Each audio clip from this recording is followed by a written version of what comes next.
Online फार्मसीच्या वाढत्या व्यवसायाच्या विरोधात आता औषध विक्रेत्यांचा विरोध तीव्र होतोय।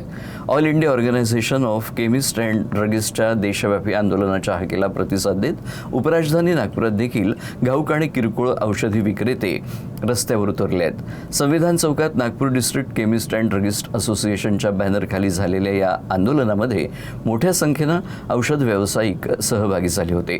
ऑनलाईन फार्मसीवर तात्काळ बंदी घालण्याची मागणी करत आंदोलनकर्त्यांनी जोरदार घोषणाबाजी केली। आज आम्ही पूर्ण देशामध्ये आज केमिस्टचं बंदचं आंदोलन आम्ही पुकारलेलं आहे। पूर्ण देशामध्ये 12 लाखाच्या वरती सर्व केमिस्ट बांधव आहेत। आज पूर्ण देशामध्ये ज्या ऑनलाईनच्या माध्यमातून औषधी विकल्या जातात त्याच्यासाठी हा बंद पुकारलेला आहे। त्यासाठी आम्ही आज संविधान चौक इथे नागपूर डिस्ट्रिक्ट केमिस्ट असोसिएशनचे सर्व पदाधिकारी व सर्व केमिस्ट बांधव इथे उपस्थित आहोत।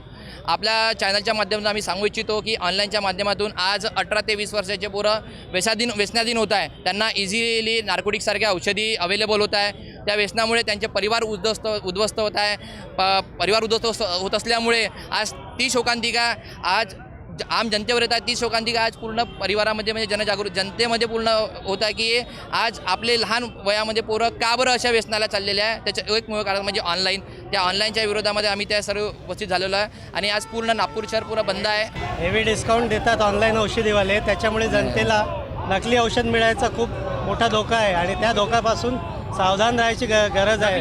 आणि नार्कोटिक्स ड्रग इझिली मिळतात आहे, जेव्हा की एक जेन्युइन फार्मासिस्ट विदाउट प्रिस्क्रिप्शन कोणतेही नार्कोटिक्स किंवा NRX ड्रग देत नाही आणि त्याच्या अवधीच्या वर 15 दिवसाचं औषध लिहिलं असेल तर 15 दिवसाच्या वर नवीन प्रिस्क्रिप्शन विना औषधी विक्री होत नाही। आणि इथे तुम्हाला जेवढे पाहिजे तेवढे 100-90 गोळ्या ऑनलाईनमध्ये जेवढे पाहिजे तेवढे तुम्ही ऑर्डर केले तेव्हा त्यांना मिळतात आहे आणि त्याच्यामुळे त्यांच्या नवीन पिढीवर विपरीत परिणाम होत आहे। त्यामुळे ही ऑनलाईन औषधी बंद झालीच पाहिजे।